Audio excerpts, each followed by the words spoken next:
My name is Olivia, and on my 33rd birthday, everything changed. I had spent months saving for the perfect designer dress, excited to celebrate at Chicago's most exclusive restaurant.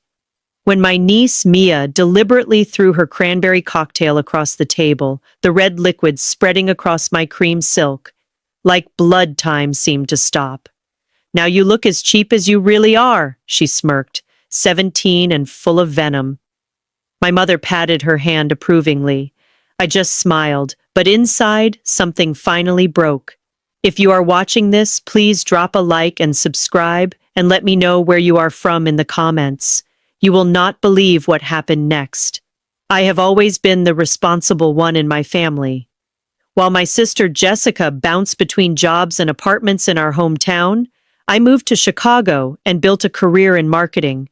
Through talent and countless late nights, I climbed from entry-level coordinator to executive director at one of the largest firms in the Midwest. My apartment overlooking Lake Michigan was a testament to those sacrifices, as was my carefully curated wardrobe and the luxury car I had purchased after my last promotion. Jessica, 3 years older than me, had taken a different path. She got pregnant with Mia at 20, dropped out of community college, and cycled through a series of boyfriends and minimum wage jobs. I never judged her choices, but I did become the family safety net. "Liv, the landlord is threatening eviction. Could you help just this one time?" became a monthly call. My car broke down again. "Mia needs to get to her dance recital. Can you wire some money?" The emergency credit card I added Jessica 2 years ago was meant for genuine crisis. Instead, it became her supplement for designer purses, weekend getaways, and restaurant meals she could never afford. Every month, I paid the bill without complaint.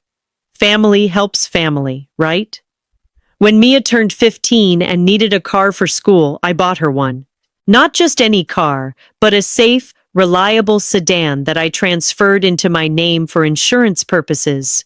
"You can use it until you graduate," I told her, watching her expression sour at the word use rather than have. My mother, Eleanor, enabled this dynamic my entire life. From childhood piano recital, where my perfect performance received a distracted nice job, while Jessica's mistake-filled attempt earned standing ovations for trying her best, the pattern was established early. When I received scholarships to college, Mom said I was lucky. When I landed my first marketing job, she wondered aloud if I really had time for a career. The pattern continued into adulthood. My promotions were met with, "I hope you are not working too hard, sweetheart." My financial achievements were diminished with "Money is not everything, Olivia." Meanwhile, Jessica was doing her best and has such a big heart despite her repeated financial disasters. Last month, I received another promotion to Executive Vice President of Client Relations. The salary increase was substantial. When I called to share the news, my mother said, "That is wonderful, honey. Did I tell you Jessica is thinking about taking some online classes? She is so brave." That night, Jessica called to congratulate me. "Must be nice," she said. "Some of us have real responsibilities, not just fancy offices." I could hear Mia in the background making gagging noises. Despite everything, I loved them. They were my family, and I believed that one day they would see me, really see me, and be proud. That belief sustained me through missed birthdays, backhanded compliments, and financial exploitation. When my birthday approached, I decided this year would be different. I would host a celebration at Align, Chicago's most prestigious restaurant. I would wear something spectacular. I would invite my closest friends and my family, perhaps surrounded by the life I had built. They would finally understand my value. Looking back, I realized how desperately I was still seeking their approval. Success, I thought, would finally make them love me the way I had always loved them. I did not understand then that some people are determined to misunderstand you, especially when your achievements highlight their failures. Planning my birthday celebration became a project I threw myself into with characteristic precision. Elinea required reservations 3 months in advance, and I set a calendar reminder to call the moment their booking system opened. When I secured the private dining room for 8 people on my exact birthday, it felt like a sign that this celebration would finally be different. The dress was next. I wanted something special, something that represented who I had become. I spent 4 weekends visiting boutiques before finding it a cream-colored Stella McCartney silk sheath that fell just below my knees with subtle crystal beading along the neckline. At $3,000, it cost more than I had ever spent on a single item of clothing, but when I tried it on, I knew it was perfect. The saleswoman smiled as I twirled in front of the mirror. "Special occasion?" she asked, carefully folding the dress into tissue paper. "My birthday," I replied. "I am having dinner at Elinea." "How lovely. Your husband must be very proud." I shook my head. "No husband, just me celebrating me." She nodded approvingly. "Even better." Invitations went out 6 weeks before the date. My closest friends responded immediately. Chloe from college, now a pediatrician, Leah from work, Michael and his husband Chris, who lived in my building, all replied with enthusiastic acceptances and offers to help plan. Inviting my family was more complicated.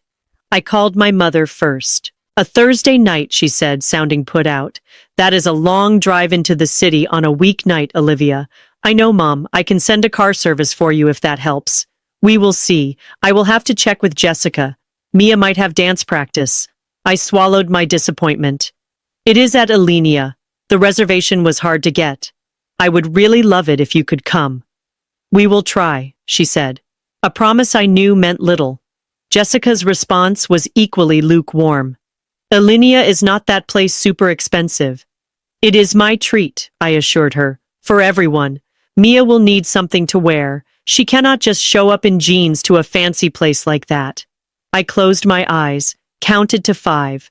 "I can send you some money for a new outfit for her if that helps." "That would be the least you could do," Jessica said, as if I was imposing by inviting them to $1,000 dinner. "And we might be a little late. Mia has dance until 6.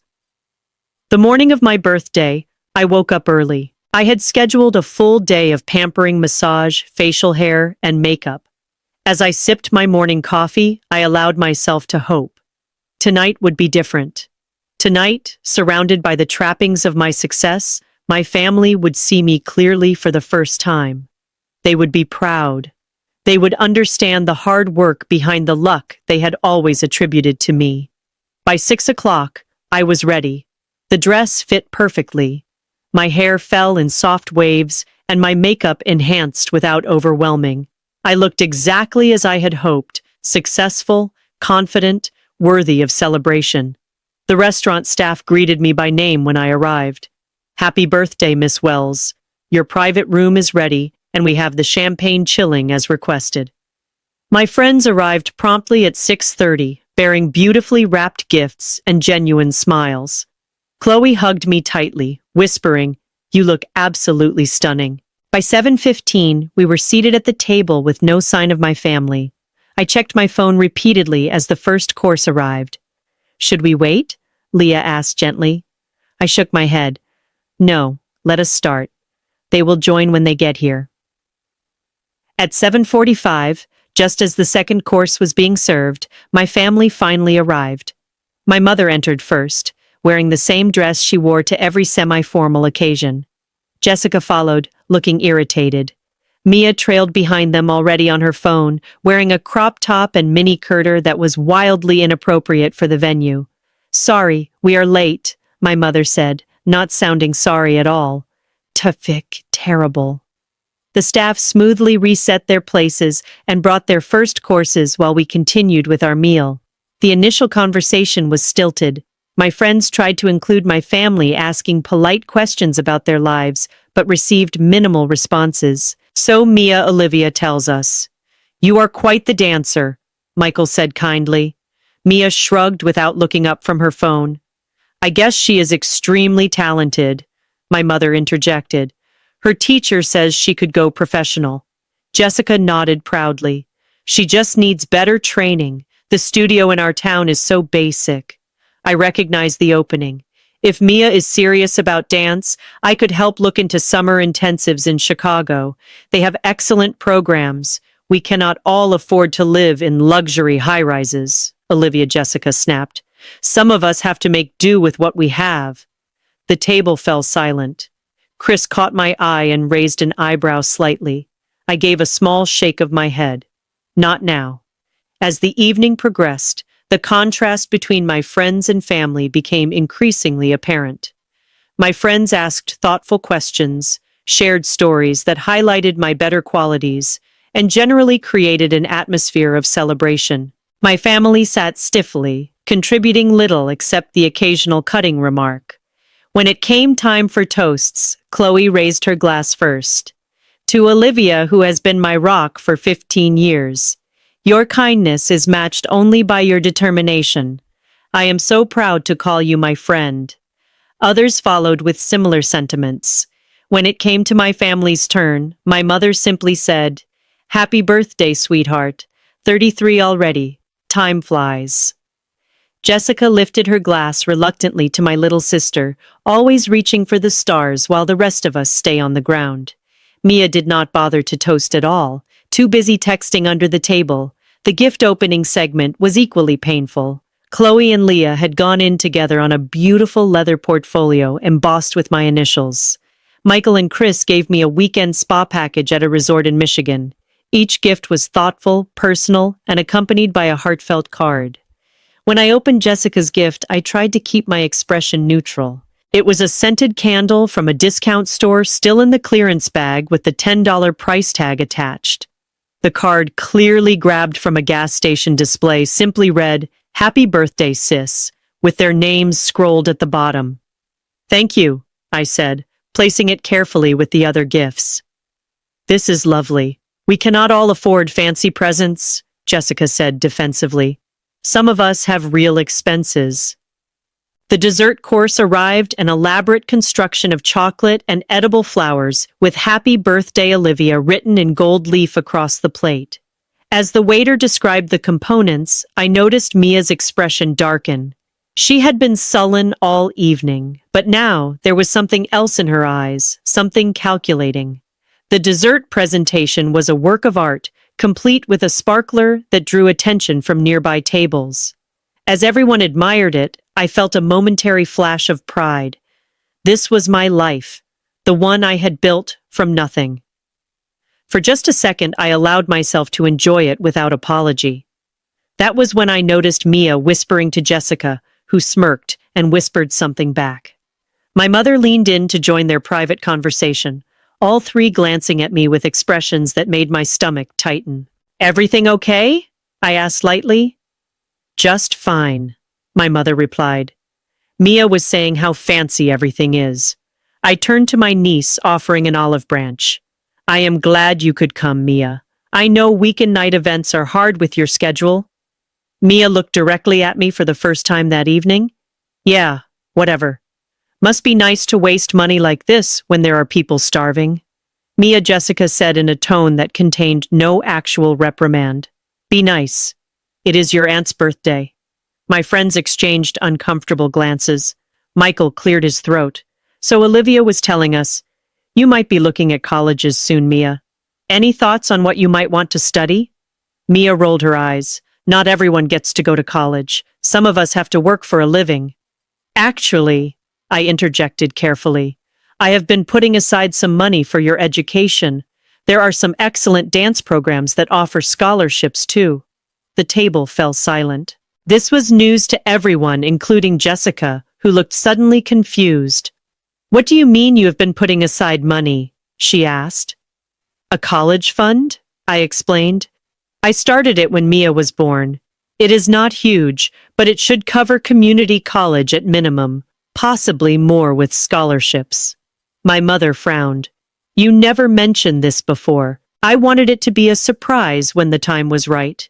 And now that Mia is starting to think about her future, it seemed like a good moment to bring it up." Instead of gratitude, I watched as three faces hardened simultaneously.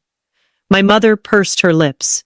Jessica's eyes narrowed and Mia, looking more angry than ever, gripped her water glass so tightly her knuckles widened. So, you have just been sitting on a pile of money all this time while we struggled. Jessica's voice had the dangerous edge I recognized from childhood arguments while I worked double shifts, while Mom had to re-mortgage her house to help me with rent. That is not what I said. I began feeling the evening slipping away from me. I specifically set it aside for Mia's education. It is in a trust. Always the savior.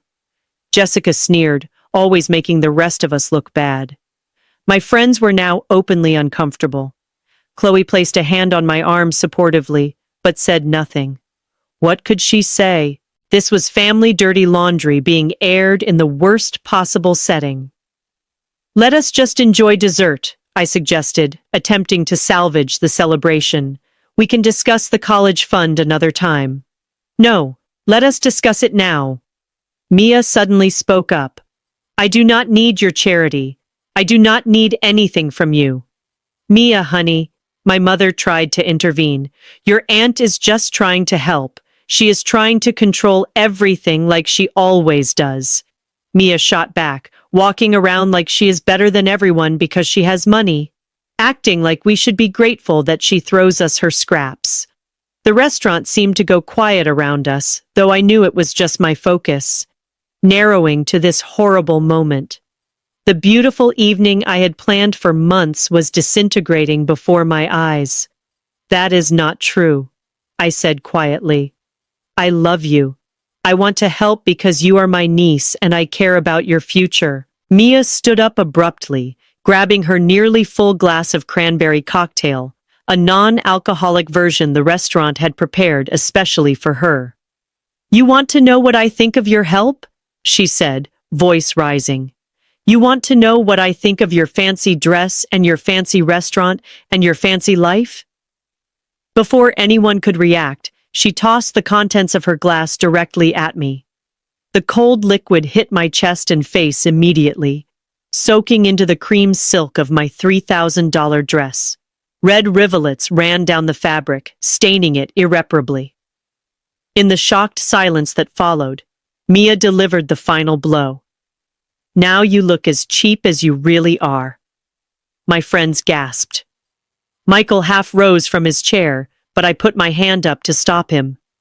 The restaurant had definitely gone quiet now, every table aware of the drama unfolding in our corner. I expected my mother to scold Mia, to apologize profusely, to do something to acknowledge the cruelty of what had just happened. Instead, she patted Mia's hand. I think we should go, she said, standing up. Olivia, this was all a bit much.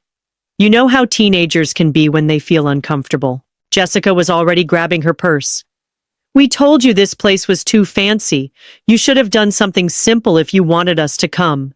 I sat, frozen red liquid dripping from my ruined dress onto the white tablecloth. I could feel eyes on me from every direction. The staff hovered uncertainly nearby, unsure how to proceed. It is fine, I heard myself say, voice steady despite everything.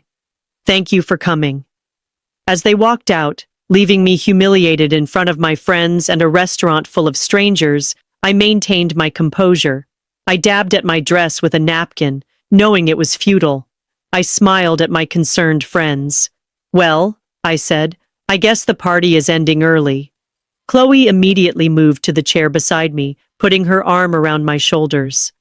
Olivia, I am so sorry. That was unacceptable.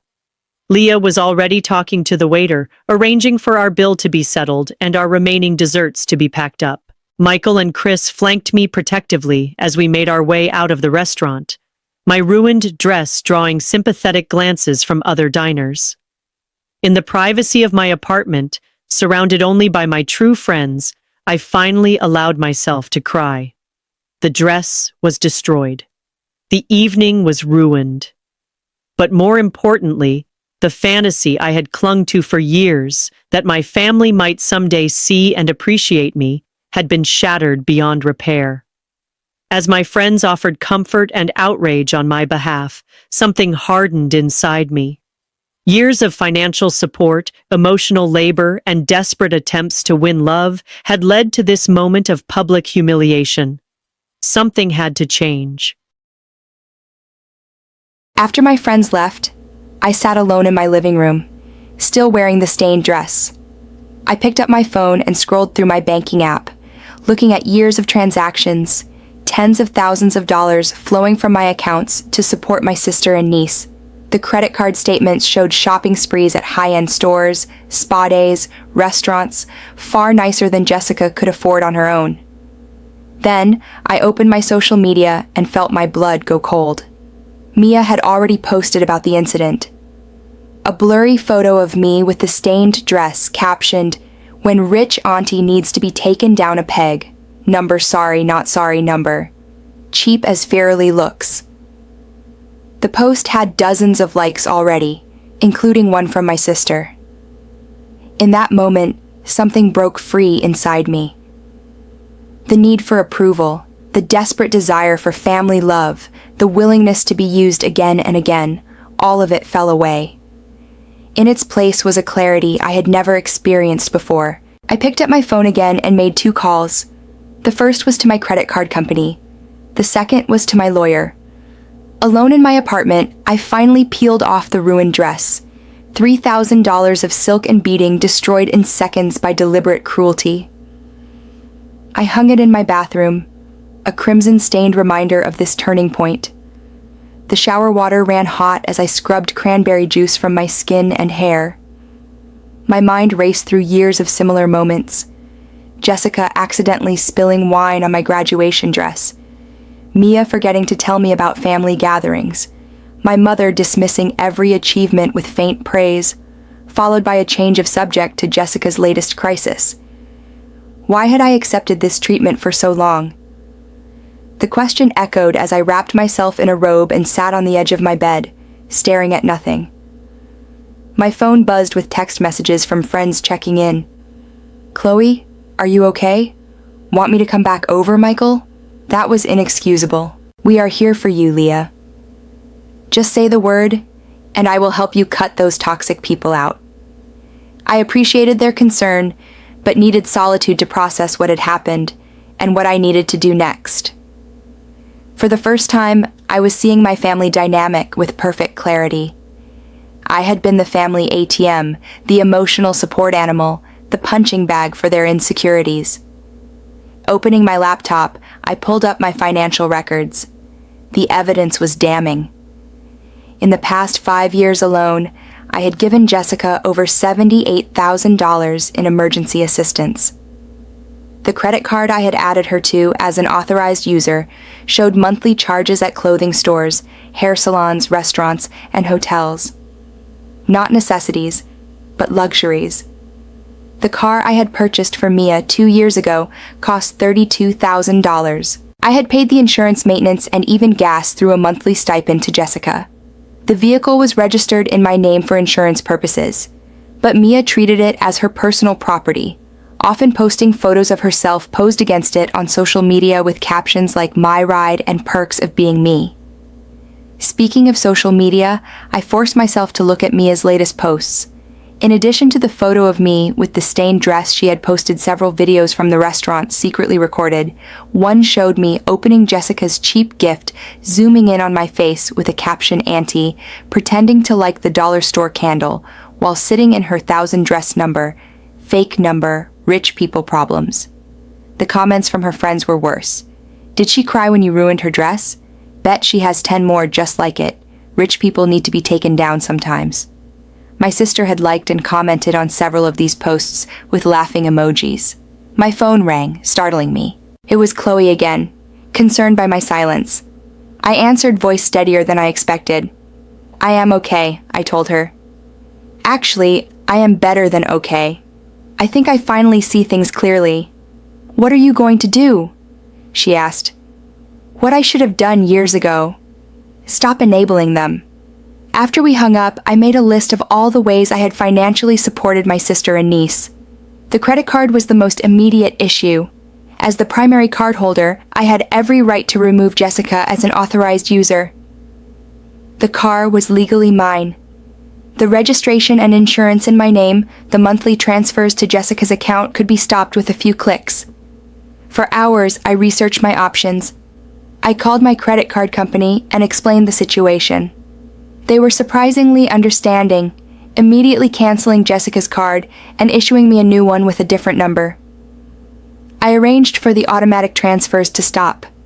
I contacted a towing company about retrieving my car from Mia's possession. Each action brought both guilt and relief. The guilt was old, programming the voice in my head that said family obligations were sacred, regardless of how you were treated. The relief was new, a lightness that came with setting boundaries that should have been established long ago. Around 2 a.m, my phone exploded with notifications. Jessica had tried to use the credit card for a late-night fast food run and found it declined. Her text messages escalated from confusion to anger. Card not working. Need you to call the bank. Hello, I am stranded at drive-thru. What the hell, Olivia? Answer your damn phone. Are you seriously doing this on your birthday? Real mature. I turned my phone to silent and went to bed. For the first time in years, I slept deeply without anxiety about my family's next crisis. Morning brought more messages, including several from my mother accusing me of being petty and vindictive. Your sister needs that card for emergencies, she wrote. Whatever happened at dinner is no reason to punish her financially. I did not respond to any of them. Instead, I called the towing company and arranged for them to pick up my car from the high school parking lot where Mia would be leaving it while at dance practice. I provided the registration proof of insurance and explained that I was the legal owner reclaiming my property. We will have it at your building by noon, ma'am, the dispatcher assured me. I called my office and took a personal day. This confrontation would require my full attention. Then I contacted my financial advisor to review my complete financial picture without the drain of supporting my sister's family. The difference was stark. Without those expenses, my retirement timeline could move up by nearly 5 years. At exactly 7:50 in the morning, my phone rang. It was Mia, her voice high and panicked. My car is gone. Someone stole my car from the school parking lot. I took a deep breath. It is not your car, Mia. It is mine. I bought it. I pay the insurance and my name is on the registration. I have arranged to have it returned to me. The silence lasted 3 seconds before the explosion. You cannot do that. How am I supposed to get to school to dance? This is illegal. It is perfectly legal. As I said, it is my car. Is this because of last night? Are you seriously this petty? It was just a joke. Humiliating me in public, destroying my dress, and posting mocking videos online is not a joke. Those are deliberate acts of cruelty. And yes, this is a consequence of your behavior, but it is also long overdue. The car was always mine, temporarily loaned to you. I am simply reclaiming my property. She began to cry the manipulative sobs I had heard many times before when she did not get her way. Please, Aunt Olivia, I need the car. I will die if I cannot get to dance. I will delete the posts. I am sorry. I am sorry too, I said, surprised to find I meant it. But my decision is final. I hung up as she was still pleading. Within minutes, Jessica was calling. I let it go to voicemail, then listened to her rage-filled message accusing me of destroying her daughter's life over a little spilled drink. My mother called next, her voice tearful, as she begged me to reconsider, to not punish Mia for one mistake. One mistake. As if last night existed in isolation from years of similar behavior. As if I had not endured a lifetime of being treated as both cash machine and emotional punching bag. I texted them all the same message: I am available to talk in person at my apartment at 3 this afternoon. We have much to discuss about our future relationship. Then I began gathering evidence. Bank statements, credit card bills, car payments, insurance documents, screenshots of social media posts, everything laid out in clear, undeniable detail. By the time they arrived, I would be fully prepared to show them exactly what they were losing through their behavior. The towing company called at 11:30. We have secured the vehicle. Ma'am, there was a young lady who attempted to prevent us from taking it, but we explained the situation and showed her the documentation you provided. The car will be delivered to your address within the hour. I thanked them, adding an extra tip for handling what must have been a difficult scene. Then I ordered lunch, ate calmly, and prepared myself for the confrontation to come. For the first time in my adult life, I was not afraid of my family's disapproval. Their power over me had been broken by one cranberry-soaked evening of clarity. The morning after my birthday, disaster unfolded with methodical precision. I woke early after a surprisingly restful sleep, made coffee, and reviewed my action plan. The clarity I felt was almost euphoric, like breaking the surface after years underwater. My first call was to the credit card company at exactly 8 a.m. when their customer service opened. "Good morning, this is Olivia Wells. I need to remove an authorized user from my account immediately." The representative was professional but curious. "May I ask the reason for the removal?" "The authorized user has misused the card for non-emergency personal expenses against our agreement." "I understand, Miss Wells. I can take care of that right away. You should know that any pending charges will still be processed, but no new charges can be made after we deactivate the card." "That is fine, and I would like a new card issued to me with a different number." "Of course, we will rush that to you. Is there anything else I can help with today?" "No, thank you. That takes care of everything." The entire call took less than 10 minutes. After years of paying Jessica's excessive charges without complaint, it felt surreal how easily I could end the financial drain. One phone call and a major avenue of exploitation was closed. My second call was to my friend Alex, who happened to be a lawyer specializing in property law. "Olivia, I heard about last night from Chloe. Are you okay?" "I am getting there," I replied. "I need some quick legal advice about a car." I explained the situation. The car purchased in my name used exclusively by Mia, with me paying all associated costs. "You are on solid legal ground," he assured me. "The vehicle is registered to you. You pay the insurance and there is no documented gift transfer. You can reclaim it at any time, even if I previously told her she could use it through high school. Verbal agreements like that are hard to enforce, especially with a minor, and use is not the same as own. You have every right to take back your property." Relief washed over me. "Thank you, Alex. I will be careful to document everything." My third call was to a reputable towing company. I explained that I needed my vehicle retrieved from the high school parking lot. "I will need to provide proof of ownership," I said, already preparing to email copies of the registration and insurance. "Yes, ma'am, we will need that documentation before we can proceed." I sent the files immediately, then scheduled the pickup for 7:30 a.m., knowing Mia would be in early morning dance practice. "Please be discreet," I requested. "There may be some confusion about the ownership. We understand our drivers are trained to handle delicate situations." Maria had long questioned my level of financial support to my sister, though she had always been professionally tactful about it. "I have time this afternoon if you would like to come in," she offered.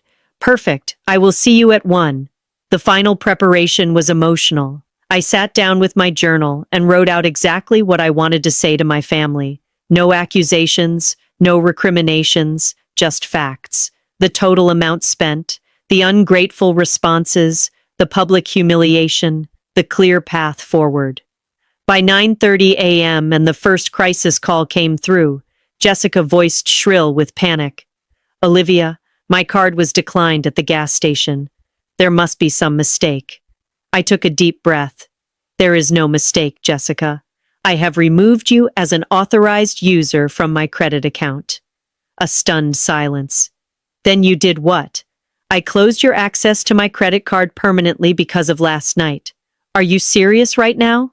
"It was just a stupid dinner. It was my birthday celebration, and your daughter deliberately humiliated me, destroyed a $3,000 dress, and then posted mocking videos online. You liked and commented on those posts. But this is not just about last night. This is about years of financial dependence that has created an unhealthy dynamic between us. So you are just cutting me off just like that. How am I supposed to pay for anything? The same way other adults do with your own money from your own job." Her tone shifted from outrage to pleading.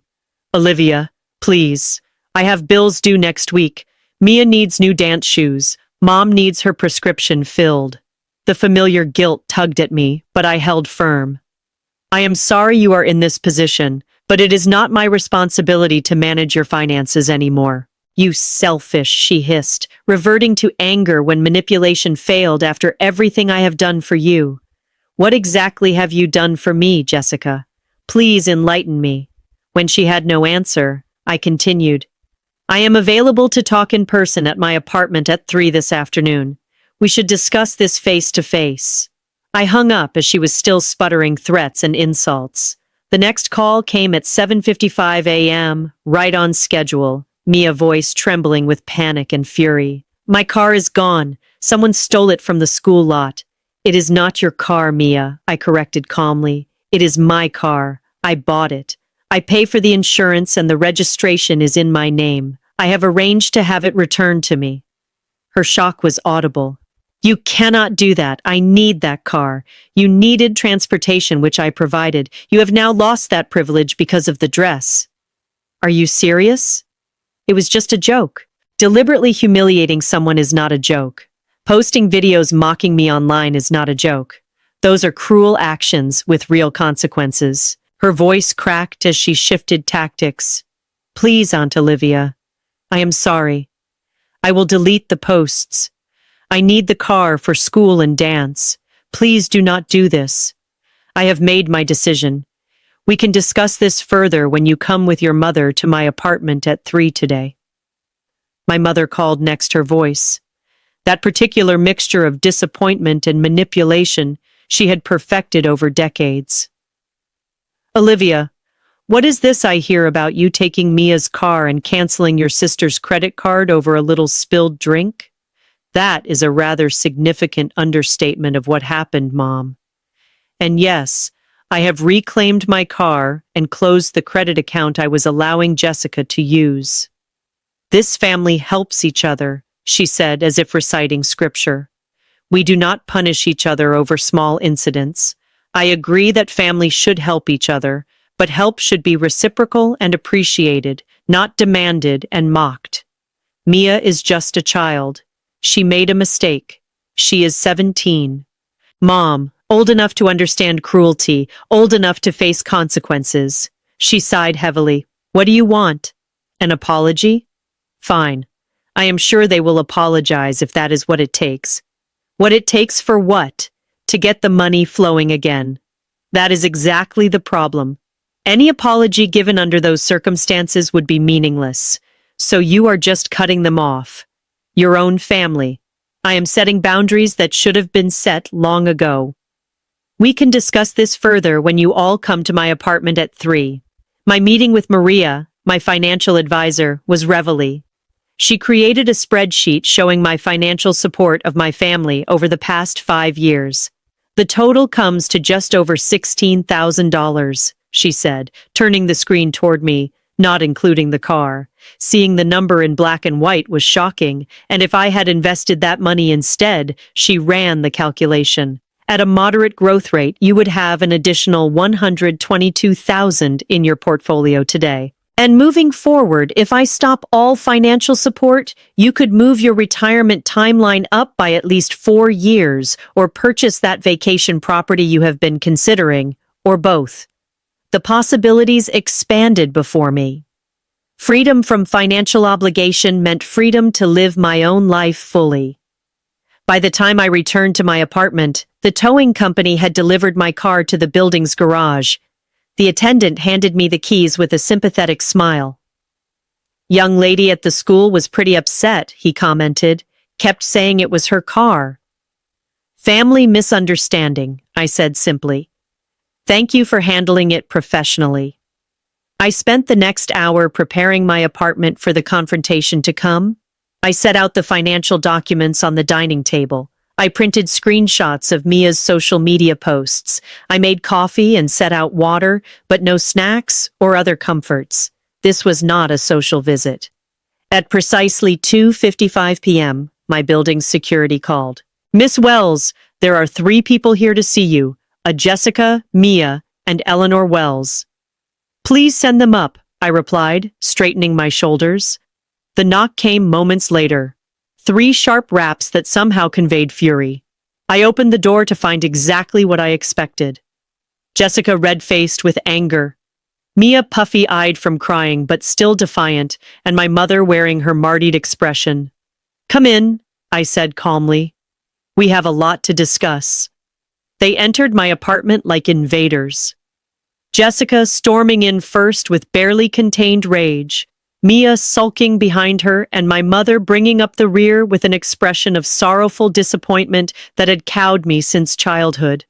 Sit down, I said, gesturing to the dining table where I had arranged the documents. I am not sitting anywhere until you explain yourself, Jessica snapped. How dare you strand my daughter at school?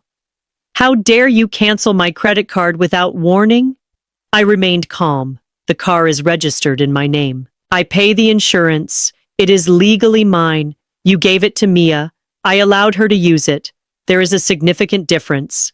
My mother stepped forward, adopting her peacemaker role. Olivia, honey, I understand you are upset about what happened at your birthday dinner, but this response is extremely disproportionate. Is it? I asked, pulling out a chair for myself and sitting down. Please, all of you sit. I want to show you something. Reluctantly, they took seats around the table. Mia immediately slumped in her chair, arms crossed defensively over her chest. These are my bank records for the past 5 years. I began sliding a folder toward them. They show every transfer made to Jessica's account. The total is $47,632. Jessica's eyes widened slightly, but she said nothing. These are the credit card statements for the account I allowed you to use for emergencies. I continued pushing another folder forward. The total charges come to $3,418. Items purchased include designer clothing, restaurant meals, concert tickets, and spa treatments. Not what most people would consider emergencies. My mother cleared her throat uncomfortably. Family helps family. Olivia, you have been blessed with financial success. I have worked extremely hard for my financial success. I corrected her.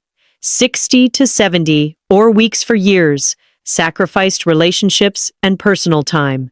Earned every promotion through excellence. I turned to the next document. This is the purchase agreement for the car Mia has been using.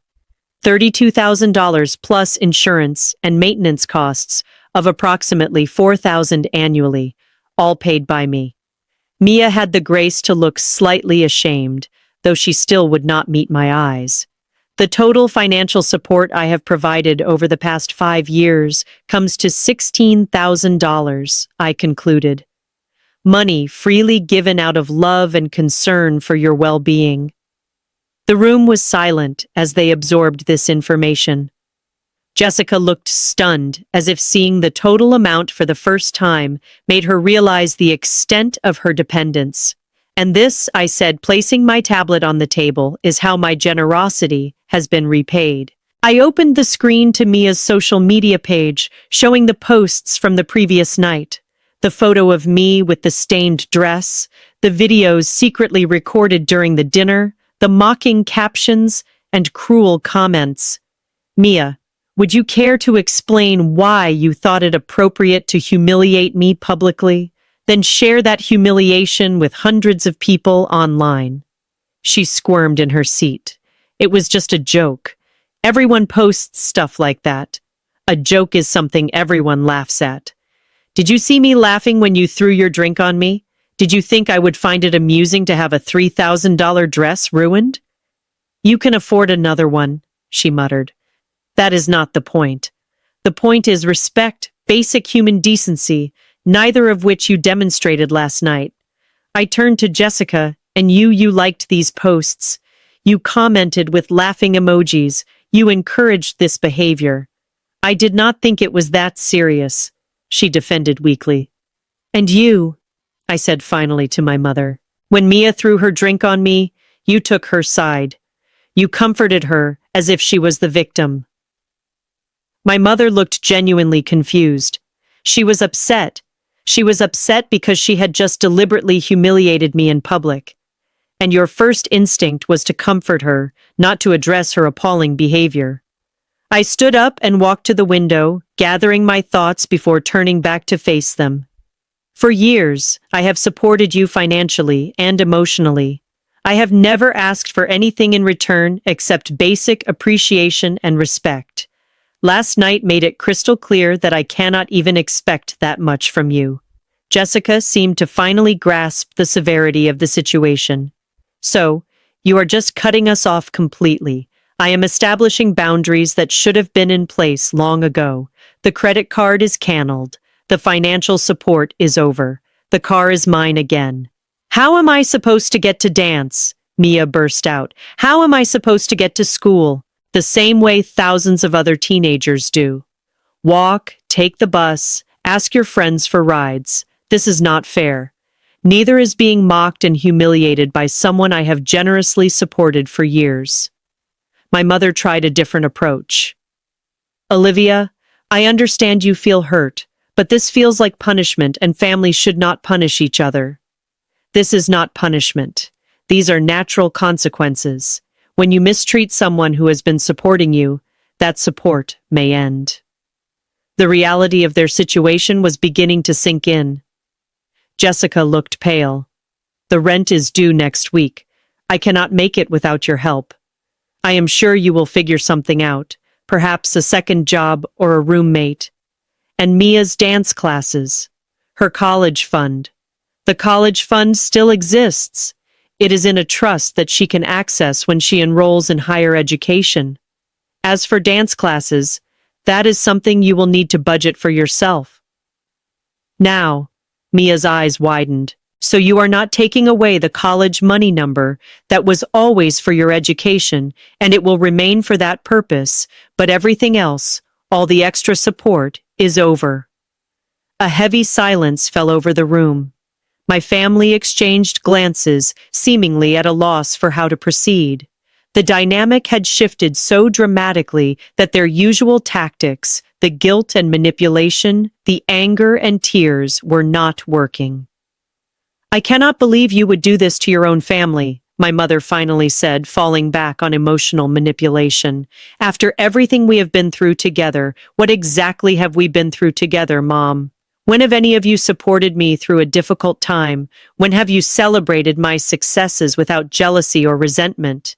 When have you shown me 1/10 of the consideration have shown you? She had no answer. Jessica, always quicker to adapt, changed tactics. Okay, we messed up. We are sorry. What do we need to do to fix this? This is not something you can fix with a hasty apology. This is about fundamentally broken patterns in our relationship. Patterns that have persisted for decades and will take significant time and effort to repair, if they can be repaired at all. So that is it. You are just done with us. Mia's voice cracked, genuine fear breaking through her teenage bravado. I softened slightly. I am not done with you. I am done enabling destructive behavior. I am done being an ATM. I am done accepting disrespect and cruelty as my due. I walked back to the table and gathered the documents into a neat stack. I would like each of you to take some time to reflect on our relationship, on what you have contributed versus what you have taken, on how you have treated me, and whether that treatment reflects the love you claim to feel. For the first time, I saw uncertainty in my mother's eyes, perhaps even the beginning of genuine remorse. What happens now? She asked quietly. Now you go home and figure out how to live within your actual means. You create a budget that does not include my financial support. You consider whether having me in your lives is important enough to treat me with basic respect and decency. I walked to the door and opened it, a clear signal that the conversation was over. I love you all, I said, surprising myself with the truth of it despite everything.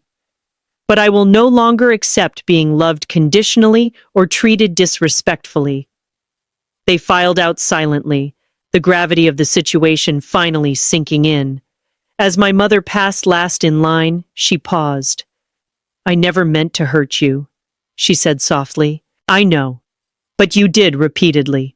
And now, we all have to live with the consequences of that. The door closed behind them, and I was alone in the quiet of my apartment. For the first time in my adult life, I felt truly free. The weight of obligation, of unrequited familial love had lifted. Whatever came next, I would face it on my own terms. 6 months passed, each day a small step toward a new normal. Spring gave way to summer, and summer faded into fall. My life transformed in ways both subtle and profound. The first month after our confrontation was the hardest. My phone buzzed constantly with messages alternating between anger pleading and guilt tripping. I responded factually and calmly to direct questions but refused to engage with emotional manipulation. Eventually, the barrage slowed, then stopped entirely for 2 weeks. The silence was both painful and peaceful. Then came a text from Mia that changed everything. I got a job at the mall, saving for a car, not asking for money. Just wanted you to know. That simple message, free from demands or accusations, was the first tender shoot of something new growing from the scorched earth of our relationship. I replied simply, I am proud of you. That is not easy. Jessica's transformation took longer. According to my mother, she cycled through rage, depression, and finally reluctant acceptance. 3 months after our confrontation, she found a better-paying job as an office manager and moved to a smaller apartment she could actually afford. When she finally reached out, her message was unexpected. Thank you for forcing me to stand on my own. I hate that it took this, but I needed the push. My mother was the most complex case. Decades of enabling Jessica and dismissing me could not be undone quickly. We began with brief, carefully neutral phone calls once a week. She struggled to break old patterns, occasionally slipping into comments about how Jessica and Mia were suffering without my support, but I gently redirected these conversations every time. I am glad to hear about Jessica's new job. I would say that must be a relief for everyone. Slowly, my mother began to see me clearly, perhaps for the first time. She asked questions about my work, my friends, my life, with genuine interest rather than cursory politeness. During one call, she surprised me with an observation. You sound different, Olivia. Happier. I am, I replied. Setting boundaries has been good for me. I can see that now, she said thoughtfully. I wish I had been better at seeing you before. It was not quite an apology, but it was a start. By the 6-month mark, we had progressed to monthly family dinners, not at expensive restaurants, but at my mother's house. Simple meals where we were relearning how to be together without the distortions of financial dependence. Mia, now working part-time and focused on college applications, had matured remarkably. During one dinner, she asked if she could speak with me privately after the meal. We walked in my mother's garden as evening fell. I need to apologize properly, she said, looking me in the eye. What I did at your birthday was cruel and stupid. I was jealous of your life, your success. It seemed so easy for you, and so hard for Mom and me. It was never easy, I told her. I worked incredibly hard for everything I have. The difference was that I took responsibility for my choices. She nodded. I understand that now. Working for minimum wage has been educational. I laughed at her dry tone. I bet it has. The thing is, she continued, I actually like earning my own money. It feels good to buy something and know it is really mine, not a handout. That is how independence works. I agreed. It is harder, but more satisfying. About college, she said hesitantly. Is that trust fund really still there? It is. Education was always the plan for that money, and it still is. Her relief was palpable. Thank you. I am applying to state schools with dance programs, more practical than my old plans. That sounds like a wise decision. As we walked back toward the house, she asked, Are we okay, you and me? We are getting there, I answered honestly. Trust takes time to rebuild. Jessica's transformation was perhaps the most profound. Without the safety net of my financial support, she had found resources within herself she never knew existed. She was taking night classes in accounting building skills for long-term career growth. During a rare sister lunch, just the two of us, she confessed, "I resented you for so long. Your perfect life, your freedom. I told myself you had it easy because you did not have a child, because you left home, because you were lucky. And now now I see that you made choices, and I made choices. Different choices led to different outcomes. That is not your fault." It was the closest we had ever come to a genuine connection as adults. My mother took the longest to truly change, but small shifts were happening. She began treating me and Jessica with more equality, acknowledging my accomplishments without immediately pivoting to Jessica's struggles. During a private moment after dinner one night, she took my hand. "I failed you as a mother," she said simply. "I favored your sister because she seemed to need me more. I took your strength for granted. I am sorry, Olivia, truly sorry." Tears sprang to my eyes at the words I had needed to hear for decades. "Thank you, Mom." My own life flourished in unexpected ways. Without the constant drain of supporting my family, I had energy and resources for new pursuits. I took a photography class I had always been interested in. I dated more, no longer constantly available for family emergencies. I even took a 2-week vacation to Italy, something I had dreamed of for years. When my 34th birthday approached, I considered letting it pass quietly. The memory of the previous year's disaster was still fresh, but Chloe convinced me otherwise. "You cannot let one bad experience rob you of celebrations forever," she argued. "Just do it differently this time." So I planned a small gathering at my mother's house. No expensive restaurant, no designer dress, just family and close friends, a home-cooked meal, and genuine conversation. As we sat around the table, I looked at the faces of my family, still imperfect, still learning, but trying now in ways they never had before. Mia had made me a handmade card that showed real effort and thought. Jessica had bought me a simple but thoughtful gift within her actual budget. My mother had prepared all my favorite foods from childhood. When it came time for toasts, my mother stood first, surprising everyone. "To my daughter Olivia," she said, voice steady, "who had the courage to show us all a better way to be family, who loved us enough to stop enabling our worst behaviors. I am proud of the woman you have become and grateful for the chance to truly know you now." Glasses clinked as emotions ran high around the table. The journey had been painful, but the destination was worth it. We were building something new from the ashes of unhealthy patterns, something based on mutual respect rather than dependence and resentment. Later that evening, as guests began to leave, Mia approached me with an envelope. "I saved for my job," she said, handing it to me. "It is not much, but I wanted to repay you at least symbolically for the car and everything else." Inside was $200 in carefully counted bills. "Mia, you do not need to do this," I began. "I want to," she insisted.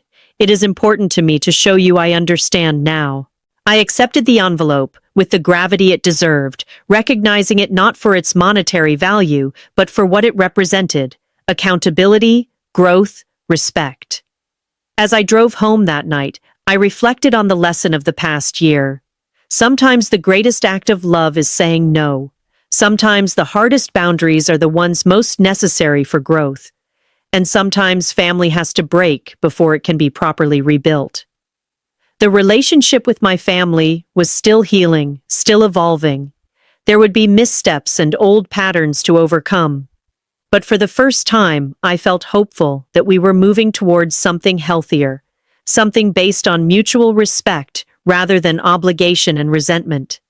The journey had been painful but necessary. By standing firm in my worth, I had given my family the opportunity to rise to their best selves rather than continuing to sink into entitled dependence.